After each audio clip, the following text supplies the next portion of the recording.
Caros telespectadores, estamos aqui para conversar sobre economia e nós temos, como sempre, grandes assuntos, inclusive uma boa notícia, é claro, né? Mas nós vamos falar de uma área da economia muito importante. Nós estamos passando a estimar o empreendedor no Brasil, ao invés de simplesmente considerá-lo como louco. Um tempo atrás, alguém imaginava fazer um investimento e vender o carro, etc, e construir uma fábrica, coisa assim, e alguém comentava que essa pessoa provavelmente era louca, né? O empreendedor é aquele que promove a destruição da inércia, da ineficiência, cria novos mercados, gera novos produtos, ele introduz o dinamismo que a economia necessita para gerar renda, para gerar emprego. E uma coisa interessante é que o empreendedor estrangeiro que vem para o Brasil, ele tem uma queixa em geral que é mais ou menos o seguinte, que ele não consegue compreender o cipual tributário que nós temos aqui, e é verdade, com todos os regulamentos e todas as leis que nós temos algo perto de 3.000 normas infernando o cidadão e os empresários. E as nossas leis trabalhistas também, e, é claro, a nossa indestrutível burocracia. Nós vamos conversar hoje aqui com um empresário, o senhor Assis Strasser, que é o diretor-presidente e fundador da GVT do Brasil. E então nós temos algumas perguntas e vamos dialogar com ele. A primeira pergunta nossa... Desculpe? GTS, porque o meu cérebro estava imaginando outra coisa. Desculpe, então. A GTS do Brasil... eu escrevi isso aqui imaginando outra coisa. A GTS do Brasil é uma empresa que realmente é dinâmica, introduz produtos novos no mercado. Então a nossa conversa com o seu Assis Strasser naturalmente vai trazer um pouco de luz em algumas áreas. A primeira pergunta que eu quero lhe fazer, seu Assis, é o seguinte: como é ser empresário e empreendedor no Brasil? Bem, a todos, um bom dia, professor. Claro, obrigado. É uma grande satisfação estar aqui, falar de um país tão dinâmico. Uhum. Eu queria só abrir um pouco o parêntese, que por que do Brasil? A nossa empresa chama-se GTS do Brasil. Quando nós criamos ela, eu pensei, poxa, eu vou ter que botar um do Brasil embaixo, porque um dia a gente vai exportar. Como tantos produtos, por exemplo, são feitos, por exemplo, made in Italy, made in Germany, por que não pode ser made in Brasil? Claro. Então, nós temos que começar a amar esse país do qual nos deu a pátria, tá? Uhum. Porém, a gente veio aqui falar de empreendedorismo. No Brasil, muitas vezes, como o professor falou, eu tenho muito contato com franceses, italianos, alemães, canadenses, americanos. Na final, hoje a GTS é uma empresa global, tá? Ela é muito bem vista no mundo todo. A gente tem parcerias com empresas canadenses, com gigantes americanas, com empresas europeias. E eles não entendem como é que a gente consegue, como o senhor mencionou, sobreviver num país tão burocrático. Aqui eu sempre digo, gente... É muito fácil falar de alguém, difícil é fazer. Eu sempre digo que de conversa não se vive. A gente vive de atitudes, de ações, e aquilo que a gente fala, a gente tem que fazer muito mais do que a gente fala. É muito difícil ser empresário no Brasil. Primeiro lugar... Qual a principal causa da dificuldade? Dificuldade tributária? É tributária e fiscal. É tributária e fiscal. Entendo. Eu olho para um país como os Estados Unidos, acho que eu moro na América. Mas eu olho para o outro lado, eu olho para a América do Norte e não para a do Sul. Às vezes me perguntam, por que na América do Norte nós temos países tão desenvolvidos? E eu vejo assim, o empresário aqui no Brasil, ele não tem tanto tempo para engenharia, novos produtos, porque ele tem que se preocupar demais com o trabalhista e o fiscal. Essa parte, seu Assis, Não dá tempo para criar. Ele tem que colocar um pequeno batalhão cuidando do governo. E uma coisa, eu sempre digo que o Brasil está na hora de ter homens corajosos. Minha filhinha de 6 anos um dia falou lá em São Paulo, pai, precisava ter mais homens como Tiradentes. Sabe o que todo mundo parece que é? Parece que quando uma pessoa vai falar, um cidadão de bem, ele devia de ser ouvido em primeiro lugar, sabe? Urgente a nossa questão política, administrativa, nós devemos ter urgente uma reforma trabalhista, tributária e fiscal. Qual a mais importante dessas três, senhor Assis? Para mim, acho que tem que fazer uma reforma tributária e fiscal rapidamente. Mas aí nós temos o problema dos governadores se opõem a isso. Mas por quê? Porque os nossos governos sempre só pensam na reeleição. Pessoal, está na hora de mudar o conceito de gerir um país. Entendo. Tem que mudar. Por quê? Por que eu tenho que pensar na reeleição? Se eu penso em mim, eu não me penso no meu país. Tá? Eu penso que lá na GTS não importa o que eu deixo de ser, eu tenho que ser uma pessoa dinâmica, trabalhadora, honesta e produtiva. Eu tenho que ser um presidente produtivo. Eu ainda falei ontem dentro de uma reunião dos gestores que eu não posso ficar devagar. Eu que tenho que puxar, eu que tenho que acordar cedo, eu que tenho que estar na frente, porque na verdade eu fui eleito presidente. E se me der este voto, é porque alguma coisa de bom a gente faz. E quando a gente é eleito governador, a gente tem que puxar o progresso tem que ser empurrado, sabe? Mas hoje eu vejo que eles estão assim com as mãos muito amarradas. O Brasil parece que tem 50 mil lá em Brasília fazendo leis para amarrar. Eu queria que os caras que criam essas leis absurdas dentro, por exemplo assim, eu olho hoje que uma receita, uma fazenda olha para o empresário mais como um bandido do que um cara que gera recursos. Por exemplo, nós temos meses aí que a empresa paga milhões de impostos. Eu não sou contra pagar, muito pelo contrário. Eu queria que esses impostos fossem bem direcionados. Deixa eu lhe contar, eu estava nos Estados Unidos uns anos atrás e estava numa mesa de um jantar com empresários e os empresários estavam indignados porque eles estavam pagando 8% de impostos.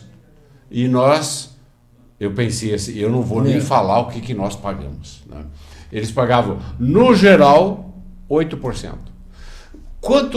Eu lhe perguntaria, quanto o senhor gasta, assim, no geral, de impostos? 33%. 33%. Direto. Então, se o senhor... Só de impostos. Fora outras bobagens que tem. Sim. Olha, por exemplo, que nem aquela questão do bloco K. Pelo amor de Deus, criar uma lei. O senhor Hildebrando, no começo, antes de nós entrarmos no ar, o senhor mencionou de que o Brasil tem o cidadão empresário tem uns 3.300 deveres tributários, fiscais e trabalhistas. Agora eu te pergunto, por que está sumindo a cadeia industrial no Brasil? Essa é uma pergunta, senhor Assis. Eu te digo por quê. Eu ia lhe fazer mais no final. Tá seria bom. o seguinte, em todo caso, como nós estamos no assunto, eu quero lhe perguntar então, para continuar no assunto, por que a indústria brasileira está perdendo a importância? Aparentemente, nós vamos virar uma nação de agricultores, porque a indústria que já foi 18% ou mais do PIB, ela está em 8%. E talvez caia mais ainda. Por que nós estamos numa situação que eu acho tão ruim como essa? A participação da indústria não poderia ser menos que 15%. Na pior das hipóteses. E nós estamos em 8%. Professor, existe uma causa que eu tenho estudado há muitos anos, se me permitires. Eu fiz um comparativo Brasil e Estados Unidos. Tá? Na verdade, estamos dentro das Américas. Um está na sul, o outro está no norte.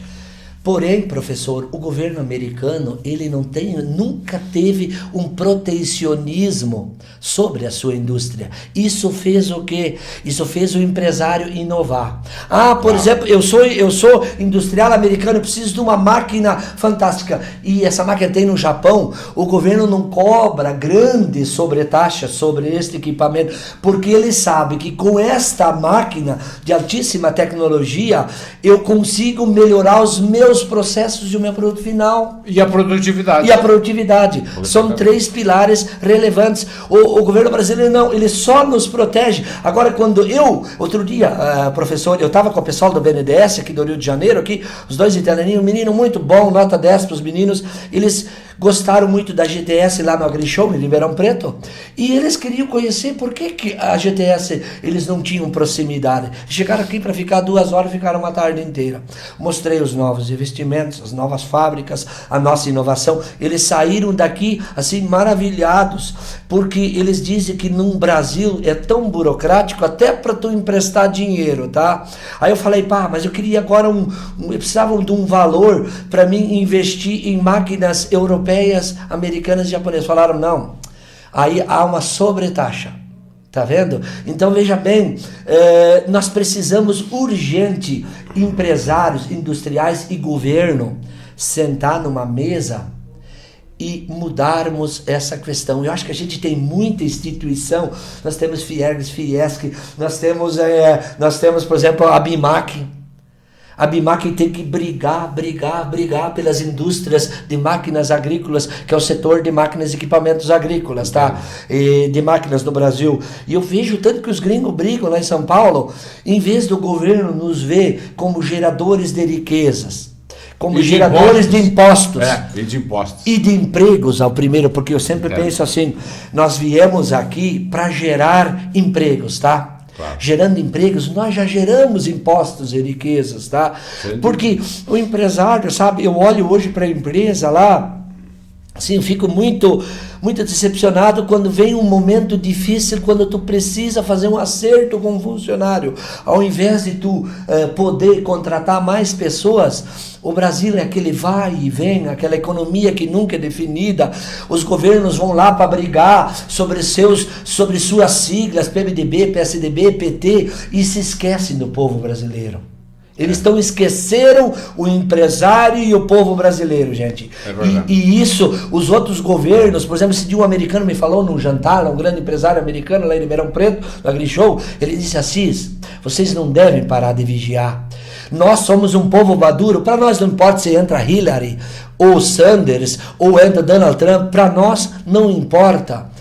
Vocês têm que ficar mais maduro. Aqui no Brasil, se briga dia e noite pela sigla. Eu, por exemplo, já não quero saber se o cara é do PT ou do PSDB. Eu quero um presidente que trabalhe para o Brasil, que trabalhe para o povo brasileiro, que busque a prosperidade do seu povo e o crescimento. Eu quero lhe perguntar um assunto que nós falamos agora, que eu considero muito importante.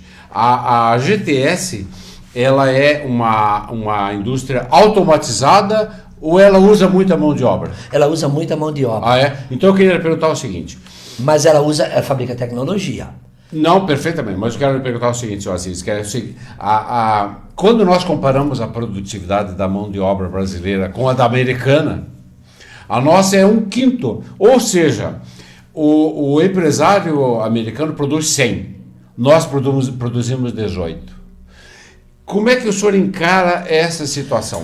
Como é que o senhor supera na sua fábrica, na sua indústria, como é que a GTS supera esse problema da baixíssima produtividade da mão de obra brasileira? O que o senhor faz? Bem, professor, a gente tem um outro pilar muito forte dentro da companhia. Certo. Porque a GTS, ela é uma empresa muito jovem, quando você começa a comparar, aquelas empresas que a gente citou, por exemplo, tem uma Tatu Marquesão com 60 anos, eu tenho uma Baldan com 60, uma Jacto com 60, 50 e poucos anos, mas a GTS, ela tem 15 e 13 de mercado, tá? Mas a GTS, ela tem um outro pilar, por exemplo, assim, a GTS, eu li muito sobre Steve Jobs. E quando Steve Jobs sumiu, quando ele faleceu, ele deixou de existir no grupo, eu disse assim que era aquele dia que a Apple estaria em decadência, tá? Porque sabe o que as empresas deixam de fazer? Elas deixam de inovar. Perfeitamente. Esse dia faleceu o seu Egon da VEG, ele sempre dizia assim, o que vocês têm hoje de novo? Eu uso o mesmo pilar. desde que nasci. Que é inovação. Que é inovação. A GTS, não porque ela está aqui, mas ela é vista por grandes fabricantes como John Deere, Case, New Holland, são grandes fabricantes de máquinas agrícolas, tratores, coletadeiras, implementos. Eles veem a GTS como uma empresa altamente inovadora. Mas como é que o senhor inova? Em tecnologia. Mas eu quero perguntar também, uma curiosidade quase pessoal. Okay. Como é que o senhor inova num setor tão tradicional quanto equipamento agrícola? Não, mas tem muita coisa para inovar, professor. É mesmo? Meu Deus. Desculpe. Mas tu tem que ter o dom. Eu sempre digo que Deus dá asas para quem quer voar. Ok. Então, sabe, por exemplo, eu não porque eu sou presidente, mas eu cuido da engenharia de produto. Eu cuido dos nomes, da cor, do design, porque fui 11 anos diretor comercial. Veja bem, nós temos clientes, por exemplo, no Brasil, que é tão difícil falar. Por exemplo, nós temos um grande empreendedor que chama-se o Grupo Bom Futuro. Planta 430 mil hectares. Isso não existe em nenhum país do mundo. 430 mil? Mil hectares. Pois nós temos uma SLC agrícola, perto de 400 mil hectares. Nós temos umas outras empresas agrícolas. Nós temos uma AMAGE. Mas eles são discretos, então. São discretos. Eu jamais ouvi falar desses dois nomes. Mas são os maiores produtores do planeta, já sabe, né? Então, assim, por exemplo, o Grupo SLC já comprou terra na África, quer chegar a 700 mil em 2025. Então, veja bem, o Brasil tem tanta coisa boa. Eu só aprendi viajando, professor, porque eu viajei de caminhoneta, professor. Eu não fiz como os políticos fazem. Eu digo que ministro da infraestrutura, ele deveria de viajar de caminhonete e de carro, não de avião. O senhor está fazendo uma coisa que eu também vi falando por aí, que é: nós não devemos inventar a roda. Nós temos ela já foi inventada. Só tem que melhorar. Agora, eu já vi aqui em reuniões de empresários e outro tipo de evento que o pessoal procura soluções que já existem. Não tem que procurar. Por quê? Porque eles não saem para fora. Mas eu quero lhe perguntar a respeito de inovação, assim, o seguinte: se comparar as principais fontes de inovação, que seria, digamos, os Estados Unidos e talvez a China, como é que nós estamos no Brasil? Nós estamos na pré-história da inovação? Nós estamos muito para trás ou estamos melhorando? Professor, eu diria que a gente está melhorando, mas, professor, existe uma coisa que me chama a atenção. Aonde estão os nossos centros de pesquisa? Aonde está? O governo fala que ele faz, que ele melhora, tudo bem. O governo constrói prédios. E na verdade não constrói pessoas e mentes. Exatamente. Esse é e nós precisamos construir, sabe, existe um grande autor que tem um livro, o Colin, um americano, Empresas para Durar. Gente, nós temos que construir pessoas. Quem que são as nossas empresas? Elas são nossas cabeças pensantes. As nossas empresas não pode ser um prédio, não pode ser um produto. Quem que construiu o produto? Foram as pessoas, foi a sua inteligência, a sua mentalidade, a sua iniciativa, o seu empreendedorismo. Então, o país está na hora de investir nas pessoas. E na indústria ou em qualquer setor? Em todo o setor, tem que investir. Professor, por exemplo, assim, eu penso que os brasileiros são muito...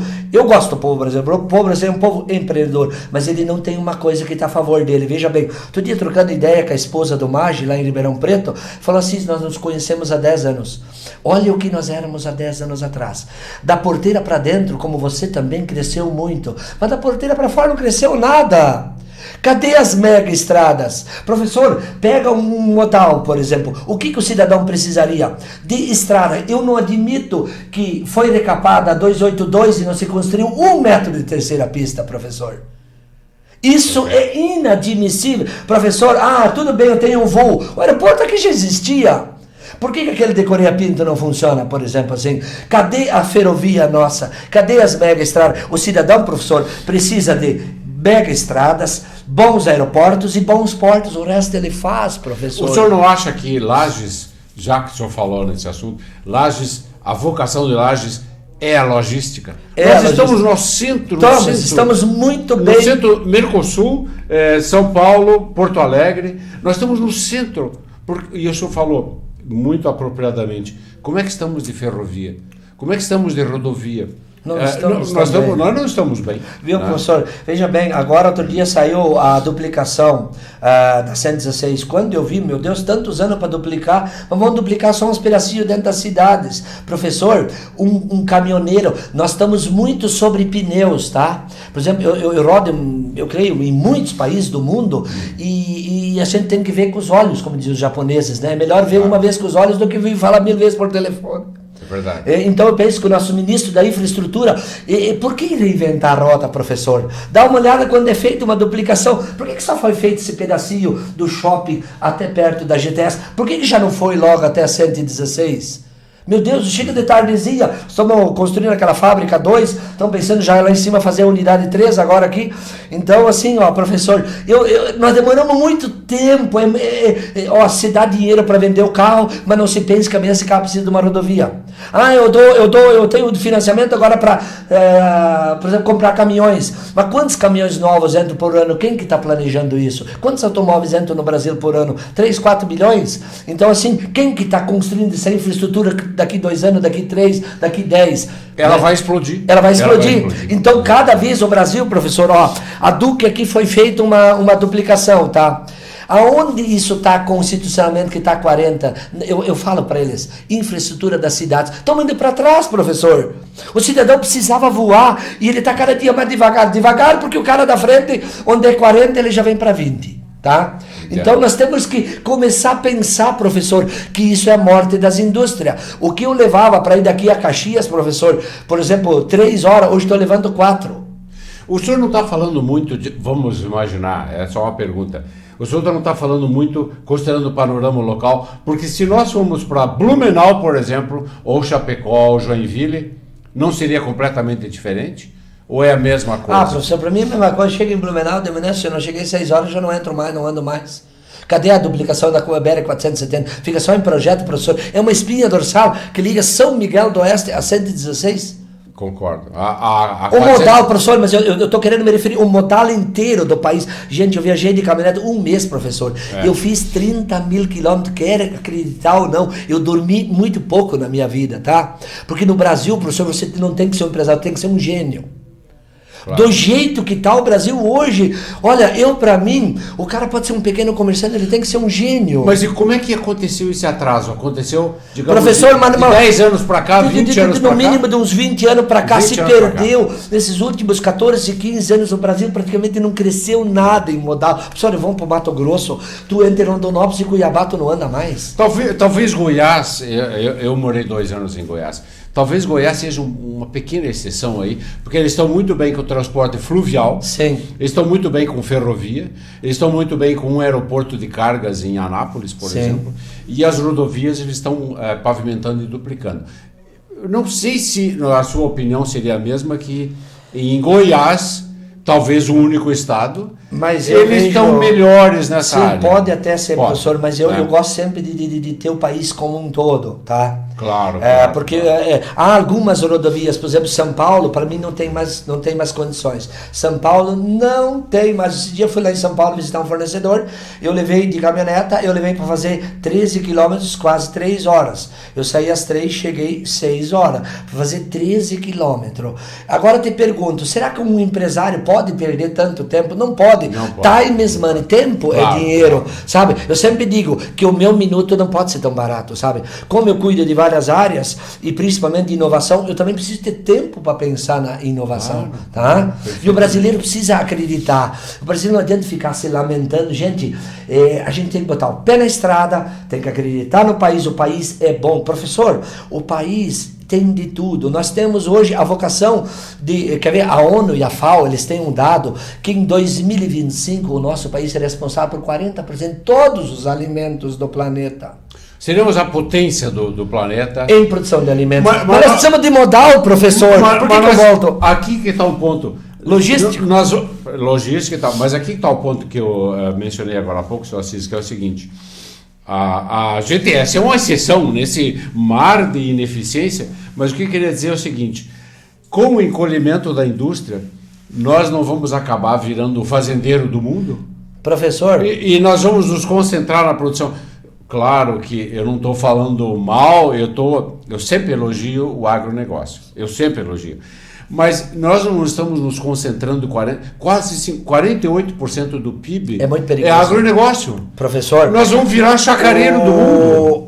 Eu vim do agronegócio, tá? Minha família é agrícola, tá? Nós somos, então a gente é produtor agrícola. Eu nasci no campo, me criei no campo, viajei pelo mundo conhecendo outros campos produtivos, outras agriculturas um pouco mais avançadas, como americanas, europeia e propriamente até na Argentina, professor. A Argentina tem umas particularidades importantes, tá?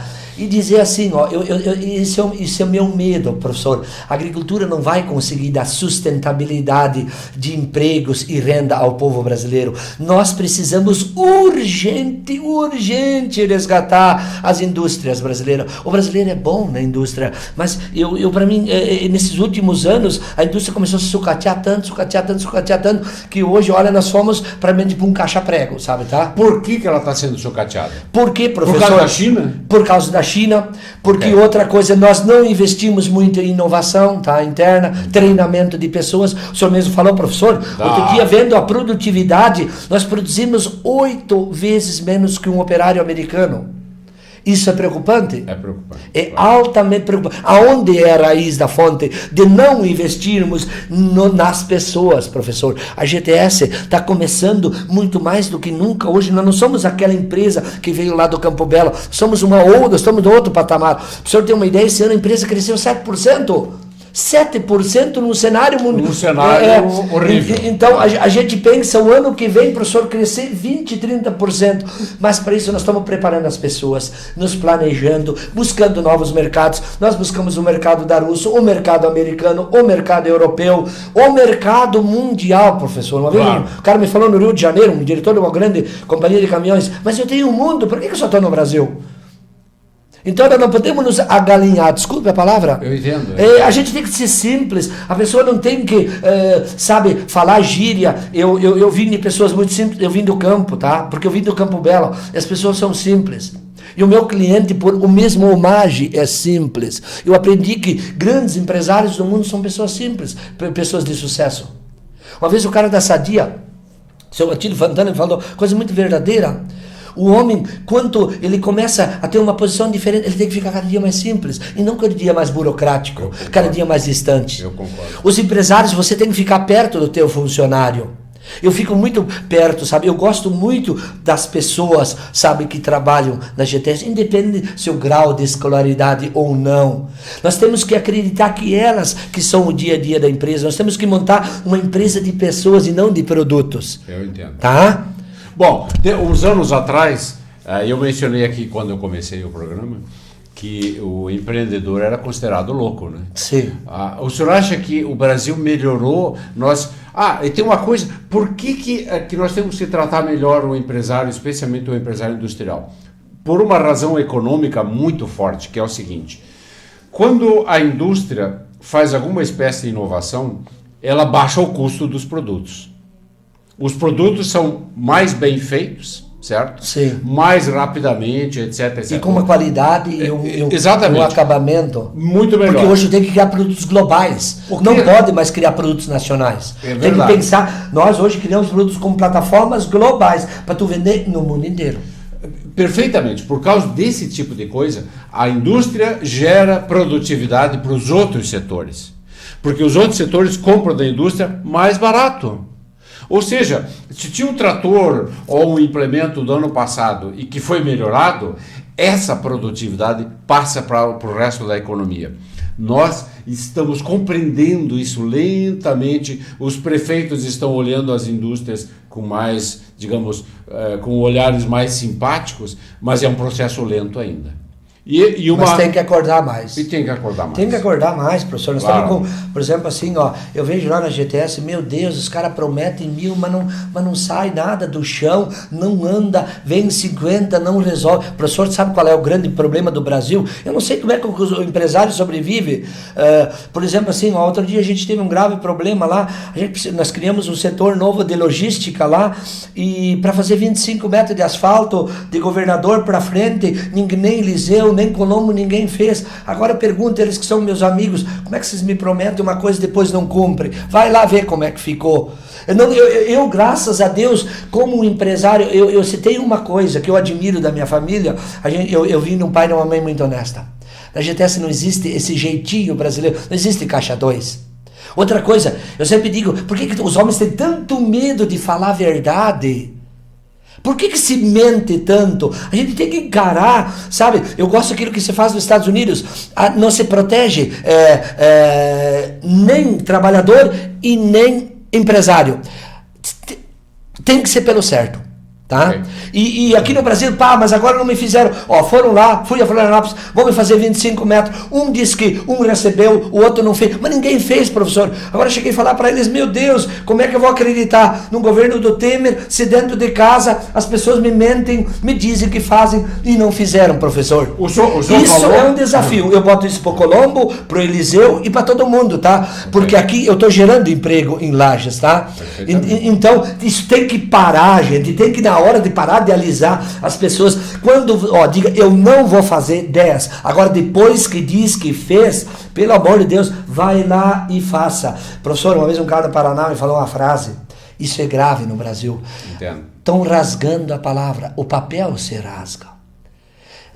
Está se rasgando a palavra a cada momento. Então, gente, nós temos que resgatar muita verdade dentro da questão administrativa. Professor, não adianta nós sonhar com impérios que não existem, com coisas que são só imagináveis e nunca vão se tornar realidade. Professor, nós temos que resgatar dentro do setor brasileiro honestidade na administração. Perfeitamente. Porque senão não adianta, sabe? Nós pagamos imposto, as coisas não acontecem. Eu não estou dizendo, eu estou falando do meu caso. Isso é uma verdade, está lá para ver. Quem quiser ir lá hoje, pegar seu carro lá ver. Está um setor, está um pedacinho lá. Construímos um prédio novo, bonito, para ter o escoamento do nosso produto. Aí foram lá, fizeram uma obra meio mal feita. E eu, como brasileiro, se eu admitir isso, eu não poderia estar aqui. Eu tenho que me admitir hoje da GTS. A gente só cresce em cima de verdade, de coisa bem feita. Nós temos que, como não precisa olhar para a GTS, olhem para o industrial como um todo, para o comerciante. Às vezes a gente sonha com empresas de fora, quando a gente não dá valor às empresas que estão aqui. Verdade. Sabe, professor, é uma briga minha. Olha para o comerciante, olha para o empresário lagiano, olha para o cara que tem vontade de ser, ajude ele. Não pense que ele vem para atrapalhar, ele vem para ajudar, tá? Okay. Mas não precisa ajudar com muita coisa, com pouca. Dê só infraestrutura básica, que o resto a gente se vira, tá? Concordo. Deixa eu pegar um gancho que o senhor mesmo levantou a respeito da GTS. O Fundo Monetário diz que em 2017 as coisas vão ser menos ruins, ou seja, ao invés de uma queda de 3,8 no PIB, nós vamos ter, segundo o Fundo Monetário, 3,3, ou seja, menos ruim. Como é que o senhor vê 2017? O senhor está vendo com muito otimismo ou o senhor tem que ser realista para entender que uma queda de 3,3, claro que é menos ruim que 3,8, mas assim mesmo é muito ruim. Professor, O senhor não acha que 3,3 ainda é um desastre tremendo? É uma pena, né? É um desastre. É um desastre, sabe por quê? Professor, eu queria entrar no setor rapidamente, só para comentar. Esse ano foi muito difícil a gente crescer. Sabe por quê? Porque deste momento que o país atravessou, de 1 ano e meio, 2 para cá, se desfortaleceu a cadeia de suprimentos, tá? Os fornecedores, seja eles metal, mecânico, qualquer gênero que fosse, eles se enfraqueceram e perderam seu poder, seu poder de trabalho, de qualidade, de tecnologia, de estoque, de manufatura. Próprio aço, estão falando que vai subir 18%, que é uma loucura, sabe? Isso é inadmissível. Não sei como é que um governo, por exemplo, passado e até o presente, o Temer, teria que olhar para isso. Como que eu vou, se eu já tenho problema de competitividade com um próprio concorrente americano, eu não digo concorrente, mas um fabricante de mesmo equipamento da GTS nos Estados Unidos, ele produz com custo muito aquém, um europeu, um japonês, um canadense, e agora com 18%, como é que faz para exportar? Perfeito. Tirando só os impostos, não, eu tenho que começar na base. O problema do Brasil é base. Tudo é caro aqui. Tu fala com o italiano, por que não fala, bota a indústria no Brasil? Porque o aço tá lá nas nuvens, a mão de obra é cara. É cara porque ela é ineficiente. Não que ela é ruim. Porque nós, sabe, nós no passado devemos ter tido um grave problema em não dar valor a treinar as pessoas, professor. O nosso tempo correu rapidamente. Eu tenho, infelizmente, uma última pergunta. Ok. Eu gostaria, antes de o senhor fazer as considerações em seguida, fale para nós da sua visão de 2017. Professor, eu sei que dá para falar 2 horas sem parar, mas vamos a sua visão sucinta. O que vai ser 2017? Pessoal, a gente só vai bem quando a gente acredita no positivo. Em primeiro lugar, gostaria de dizer a todos que estão nos assistindo, acredite em você mesmo, acredite no Brasil. O Brasil é um belo de um país, nós precisamos acreditar no Brasil, nós precisamos resgatar a confiabilidade de investimentos, tanto internos, começando por nós, empresários brasileiros, povo brasileiro, como do externo. Mas para isso nós precisamos ser pessoas, mas nós precisamos resgatar a honestidade, sabe? Não pode ficar essa balbúrdia aí que está lá no Senado, que está no Congresso, gente. Se nós não mudar isso, gente, nós vamos virar o que o professor falou, nós vamos virar uma colônia pior do que isso, sabe? Isso começa por cada cidadão. Nós temos que parar de ter aquele jeitinho brasileiro em tudo, sabe? Entende? Mas eu acredito que em 2017 o país já vai começar. Concordo plenamente com os números aí, mas o Brasil tem meu Deus, tem uma condição, gente, para... Tem dinamismo suficiente. Povo bom, mas falta nós acreditarmos mais em nós e o Brasil tem condições para a gente crescer novamente, tá? Mas tem que resgatar a confiabilidade mundial, tá? Né, dos investidores. Concordo. Nós chegamos ao final do nosso tempo e, senhor Assis, eu queria lhe pedir as suas considerações finais. Nós vamos fazer um encerramento que o tempo voou com nossos assuntos, né? O tempo passou muito rápido. As suas considerações finais, por favor, senhor Assis. Bem, eu gostaria assim de finalizar, dizer assim, é muito bom estar aqui em Santa Catarina e Lages. Lages, na questão modal, está num lugar bem localizado, nossa cidade é boa. Eu espero que a GTS possa contribuir muito com o estado de Santa Catarina, com a cidade de Lages e com o Brasil, tá? Nós levamos muito o nosso nome, né?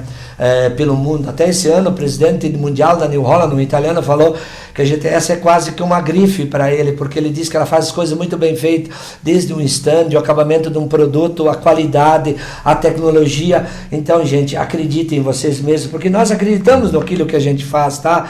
Eu incentivo aqui, pessoal, quem sou eu para falar? Eu tenho só primeiro e segundo grau, mas graças a Deus eu sou uma pessoa muito confiante no que é certo, tá? Nós temos que ser empresários certos, nós temos que ser do bem, nós temos que amar, gostar dos nossos funcionários, nós temos que acreditar num país, pagar nossos impostos, independente se é a maior carga tributária do mundo, temos que pagar corretamente, porque não é desviando aqui, desviando ali, que nós vamos ser pessoas corretas. E Deus sempre abençoa o homem certo, tá? Ok. Eu quero dizer que foi muito bom conversar com o senhor Assis Strasser aqui, diretor-presidente da grife da nossa região aqui, uma empresa altamente inovadora que é a GTS. Eu gostaria de novamente agradecer a sua presença e gostaria também de convidar os nossos telespectadores para o nosso próximo programa aqui na próxima semana. Um abraço e até lá. Pessoal.